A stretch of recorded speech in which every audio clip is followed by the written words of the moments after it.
Okay, so we've got a video here that's looking at phase 1 reactions that do not involve CYP450 enzymes. So we've had two videos looking at all of the different conversions that CYP450 enzymes mediate.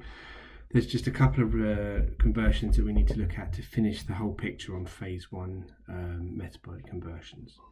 So what we'll cover in this video is we'll look at just a general look at hydrolytic enzymes. We'll look at epoxide hydrolase and why that's particularly important. We'll also look at ethanol metabolism as well. So we're just going to go through these three examples. And again, there's going to be quite complicated mechanisms involved here. And as with the other videos, we're not really expecting you to be able to memorize and remember these mechanisms. You just have to understand them, see what's going on in each step. And we're going to try and answer questions around, showing understanding of what the process is and also why these metabolic conversions are important. So that's going to be the focus of the videos. So we're just going to go through these three one by one, starting with hydrolytic enzymes. So we're talking here about non-specific hydrolytic enzymes, enzymes you find in the blood, liver, kidneys and other tissues. We've talked about this a little bit before in the context of metabolism because we covered prodrugs last year. And if you may remember, we said that a lot of prodrugs are administered with a key functional group masked as an ester or an amide, and then in the body the ester or amide is hydrolyzed to release the active compound in the body. So hydrolysis is particularly important in the context of sort of prodrug strategy. It's also important when we're thinking about how stable a drug is, how quickly it breaks down in the body, or even, we talk about how stable a compound is on storage or whatever, but in the body, how quickly is it broken down by hydrolysis in a metabolic process? So we'll just give an example of a carboxyl esterase today. We'll look at an example of that, but I think the mechanism we're going to go through is applicable across other different types of hydrolytic enzymes. And I know that within the course you've seen other different types of hydrolytic enzymes. So again, we're not going to worry too much about the mechanism and the exact nature of the catalytic triad here. There's lots of enzymes that work in this way with slight variations. But we want to apply this theory to drugs and metabolism and stability. So we're going to focus a bit on esters and amides as well, just on this slide really. So there are lots of hydrolyzable functional groups. The two that we really tend to focus in on this course are esters and amides. So esters are a lot more easily hydrolyzed than amides. And we've discussed this to the nth degree so far, so hopefully you can all remember the rationale for why amides are more stable than esters. Just to quickly recap, nitrogen's less electronegative than oxygen. Both functional groups benefit from resonance stabilization, but amides more so than esters because the nitrogen low pair is more easily delocalized with the carbonyl. So amides are more stable than esters, so therefore drugs containing amides tend to be more stable and longer lasting in the body. So a lot of the questions center around that. And then just even with amides, there's various modifications that can make the enzymes more resistant to hydrolysis as well. So the more lipophilic the amide, the better the substrate, so the more easily hydrolyzed they are. The more sort of substituted or serically hindered the amide is, the slower it's broken down. So esters and amides, as I said, let's give an actual example. So aspirin metabolism. So when you take aspirin, the phase 1 metabolism of this drug molecule is the removal of this acetyl group here. So this is an ester functional group and it's hydrolyzed to release salicylic acid. And actually, some people would describe aspirin as a prodrug of salicylic acid. So salicylic acid is an effective analgesic, but it's a gastroirritant, causes gastric bleeding. So you could actually say that aspirin's a prodrug of salicylic acid because in this form you do not get anywhere near the severity of gastroirritant effects, but the salicylic acid is definitely produced in the body, so possibly that is the active component. So that's the phase 1 metabolism of aspirin. It doesn't involve any CYP enzymes, it's just the hydrolysis of that ester, and then as we'll see in the next few videos later in the week, then you get phase 2 conjugation of this carboxylic acid actually, and then excretion of the compound from the body. So aspirin is hydrolyzed by cholinesterase. So it's a non-specific hydrolytic enzyme. So it's broad spectrum. It will hydrolyze a lot of different drugs. It's a serine esterase. So that means it's a serine residue that's the nucleophilic residue in the mode of action. Has a similar mechanism to peptidases, and this is what I've said. You've probably seen a number of different peptidase or esterase mechanisms, so we're just going to go through one more here just to put everything in context. There's lots of different types of peptidases and esterases, most of which involve either a serine, threonine or cysteine residue as the nucleophilic residue in the catalytic cycle. Okay, so we're going to look at an esterase that's got glutamic acid, histidine, serine, catalytic triad, but there's lots of other esterases that work in the same way that have slightly different amino acids, but they all tend to work in a very similar way. You tend to have a residue here like this serine with an alcohol group here, which can be nucleophilic. You then have some sort of basic functional group here, quite often this imidazole ring of histidine, and then a glutamic acid or another residue here that's essentially increasing the basicity of this imidazole ring. And we'll just look at how that works as we go through the mechanism. You do not need to memorize this mechanism, we just need to follow what's going on, because we can ask questions around this, but we're not going to ever ask a question like write out the mechanism for cholinesterase hydrolysis. So the first step is this basic nitrogen here, and you'll know it's basic because this is a pyrrole type nitrogen, this is pyridine, so this is the basic nitrogen. This will remove the proton from the serine, and this is how the glutamic acid residue makes the imidazole more basic. You've got this sort of electronic effect here that's stabilizing this positively charged conjugate acid here as well. So a bit more extra electron density through this bond here stabilizes this intermediate, which means that if the conjugate acid is more stable, this is more basic. This is now very nucleophilic, so then this alkoxide anion will attack the ester of aspirin, and this is very much like base promoted hydrolysis. It's an acyl substitution. You get nucleophilic attack, electrons attack the carbonyl carbon, the electrons go up the carbonyl, then they come back down again, kick out the leaving group.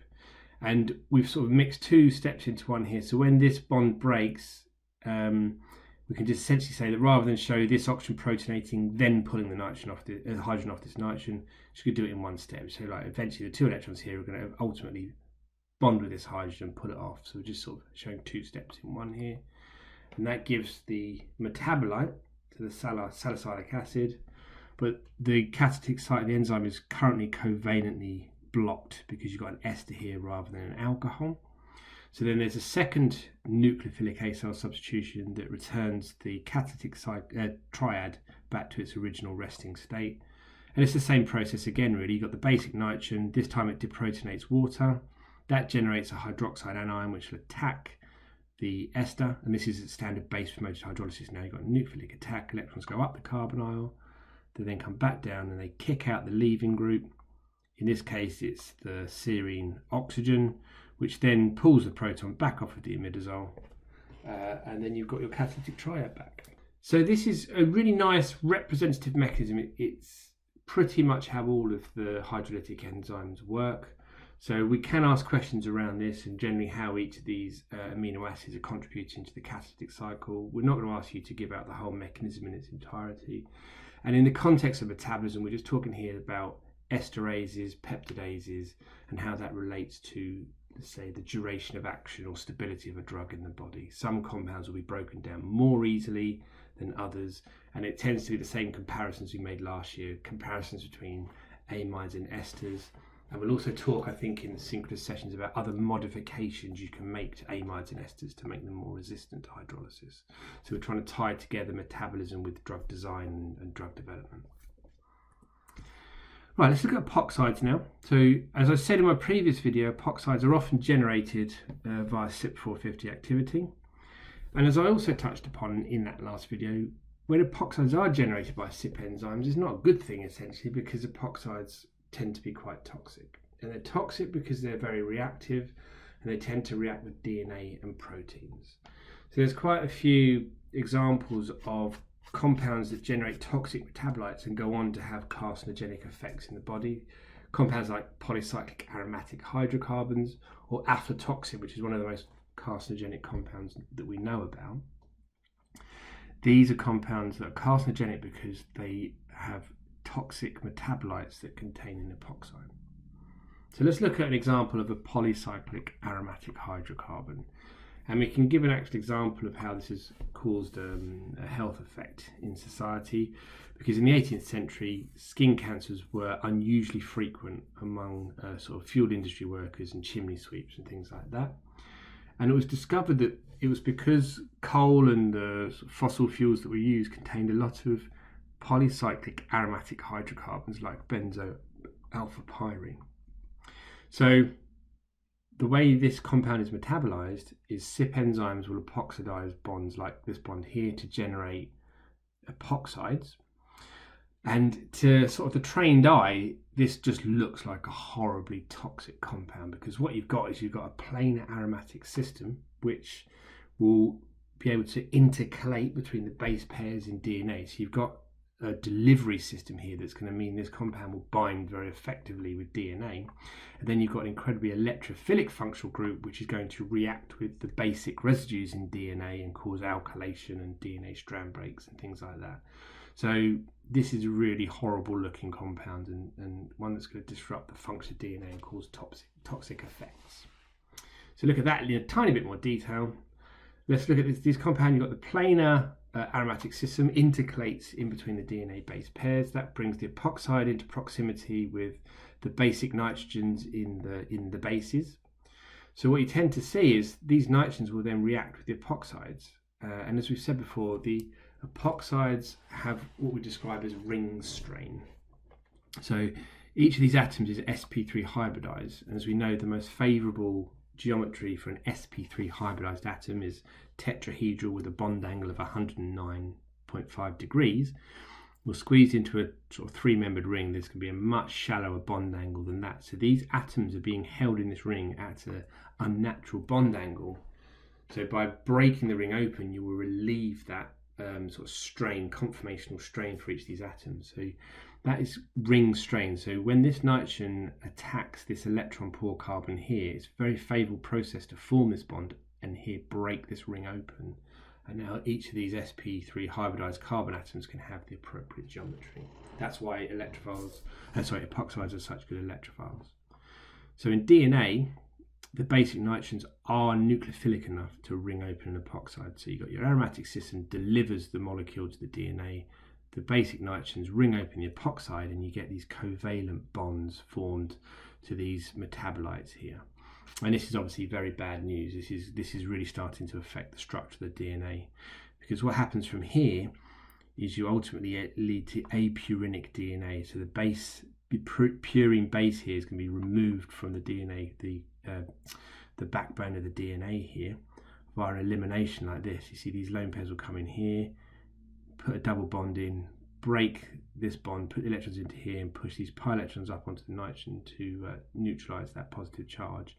So now you've got a very stable alkylated nitrogen here, but in the DNA, in the backbone of the DNA, you've got a very unstable, very reactive oxonium ion, and that's going to go on and react with other parts of the DNA, cause all sorts of structural disruption, which will ultimately lead to strand breaks, mutations, and most likely cancer. So that's in a bit of detail why epoxide generation in the body is so bad. But then the good news is that there is a way to counteract that in the body. So within reason, if the epoxides are generated in a reasonable quantity, the body is well capable of dealing with it, because they have enzymes like epoxide hydrolase, which exist purely to break open these epoxides to give these far less toxic diols. They work in a very similar way to the esterases. You've got a catalytic triad in the active site of the enzyme. You've got a basic residue, a glutamic acid. You've got a carboxylic acid in this instance, which is the nucleophilic species. That will exist in the ionized form at physiological pH because it's a carboxylic acid, but it is nucleophilic enough to actually break open the ring of the epoxides when they form. So the first part of this epoxide hydrolase mechanism is ring opening of the epoxide. And in doing so, the resulting negative charge on this oxygen is going to deprotonate a tyrosine residue that's also present in the aromatic ring. So that's going to give you this ester here. It's also going to give you this phenolate anion on the tyrosine residue. And at this stage, the catalytic site is covalently blocked. So you need to continue this process to unblock it. and that's where the basic nitrogen gets involved. So this imidazole nitrogen here will deprotonate water, and you're going to get a base promoted hydrolysis. You're going to generate a hydroxide anion, nucleophilic attack, followed by the electrons coming back down, elimination of this leaving group. That pulls the proton off of the imidazole nitrogen. It returns the catalytic site back to its resting state, and of course it generates a diol. Look, you've generated a hydroxide group here and a hydroxide group here. So this would be your metabolite here with a diol in place instead of an epoxide. So, I mean, chimney sweeps and fuel industry workers would have exceeded the capacity of the epoxide hydrolase in their body, which is why they would have ended up with disruption to their DNA and ultimately cancer. But within reason, we can tolerate the generation of epoxides as metabolites of compounds because we have protective enzymes like epoxide hydrolase. Cool, right, we've got the last one to talk about is ethanol, which is a matter close to many people's hearts. And an ethanol metabolism is quite interesting as well. So actually, judged on a molar basis, consumption of alcohol far exceeds that of any other drug. Alcohol, or ethanol, is a tiny little molecule, and we do consume it in quite vast quantities. So it's not uncommon to actually consume 1 to 2 moles of alcohol in one sitting. If you're really having a heavy night, then you're going to drink 1 to 2 moles, which if you compare that to, say, drugs that have a much larger molecular weight, that's the equivalent of consuming half a kilogram of some drugs. So the amount of alcohol that we consume, and alcohol is a drug, the amount we consume relative to other drugs is eye-wateringly large. So how that drug is processed and metabolized is quite important as well. So the alcohol, when you drink it, is rapidly absorbed through your stomach, and the majority of that drug, ethanol, is metabolized by the liver via this two-step process. So you have an alcohol dehydrogenase, another oxidative enzyme, working with an NAD cofactor, will oxidize this alcohol functional group up to an aldehyde. Then a second enzyme, aldehyde dehydrogenase, will then oxidize this aldehyde up to a carboxylic acid to ethanoic acid. And it's in this form that this compound will either be conjugated and eliminated or just eliminated directly in the urine because it's a very polar molecule. So ethanol metabolism is a two-step process. First alcohol dehydrogenase, second aldehyde. And the important thing to think about here is it's ethanol that is responsible for most of the unpleasant side effects of drinking a bit too much. There's lots of elements to having a hangover. One of the major contributing factors is increased levels of ethanol in the blood, because it is a toxic molecule. It's not deadly, but it can cause really unpleasant effects. Yeah. And you get a hangover, you get ethanol hanging around in the bloodstream because if you remember, we're consuming by mole a huge amount of this drug, and we're limited in how fast we can process that drug by how much NAD plus we have.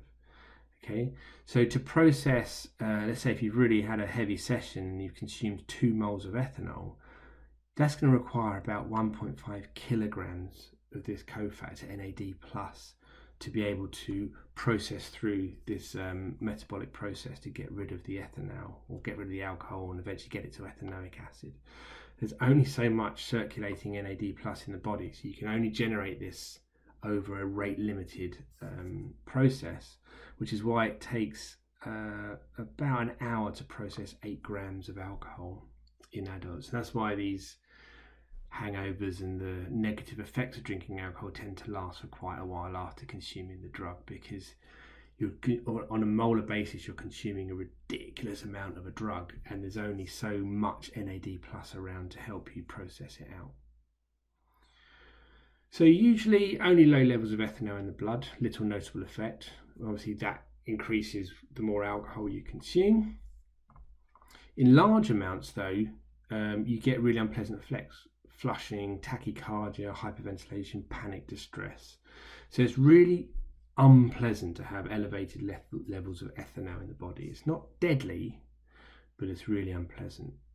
So what I wanted to do finally in this video is just relate that two-step ethanol metabolism process and the generation of this toxic ethanol intermediate. I want to relate that to ethanol aversion therapy. So you as pharmacists will probably hear about the disulfiram-like reaction. Now, disulfiram is an inhibitor of aldehyde dehydrogenase. Now, if I go back, that's the second enzyme in this process. So aldehyde dehydrogenase is the enzyme that gets rid of this unpleasant ethanol molecule and oxidizes it to ethanoic acid. So if you're slowing down that second step in the metabolism of alcohol, what you're going to do is you're going to artificially elevate the levels of ethanol in the bloodstream. So the first enzyme, alcohol dehydrogenase, works absolutely fine. So if you consume alcohol, that alcohol is going to be very effectively or very efficiently oxidized up to ethanol. It's the second step that's inhibited by disulfiram. So that's a real problem, because you're going to produce lots of ethanol, and then your body's capacity to get rid of that toxic compound is greatly diminished because disulfiram is inhibiting aldehyde dehydrogenase. So what this means is you very quickly get the unpleasant side effects of drinking, even if you consume only a small amount of alcohol. It's extremely unpleasant but not harmful. So this is what's used is alcohol aversion therapy. So if someone is a problem drinker, you can give them a drug like disulfiram, which means that if they drink any alcohol, they're going to become pretty ill very quickly, even if they only consume a small amount of alcohol. So that's the basis for ethanol aversion therapy. You're slowing down that second step in ethanol metabolism. And of course, there's a few drugs that act in a similar way to disulfiram. So this would be in the indications of someone's taking chlorpropamide, nitrofurantoin, or metronidazole. They're strongly advised not to drink. I think metronidazole is the most common one. I mean, a lot of people are told not to drink if they're taking any kind of medication. That's for varying reasons, but it's particularly acute with drugs like metronidazole, because they will be very sick if they drink alcohol whilst also taking metronidazole, because metronidazole inhibits aldehyde dehydrogenase again, and they're going to very quickly elevate ethanol levels in their blood if they drink any alcohol, and they're going to get quite sick. So that's explaining that phenomena that you'll see in your careers as pharmacists, using an understanding of metabolism, and that's kind of why we're doing these lectures this week. Okay, so that's it. So these drugs are acting like the disulfiram-like reaction, because disulfiram inhibits this enzyme, which artificially elevates ethanol levels in the blood. So I hope that video is useful, and I look forward to seeing you in the synchronous session. Cheers.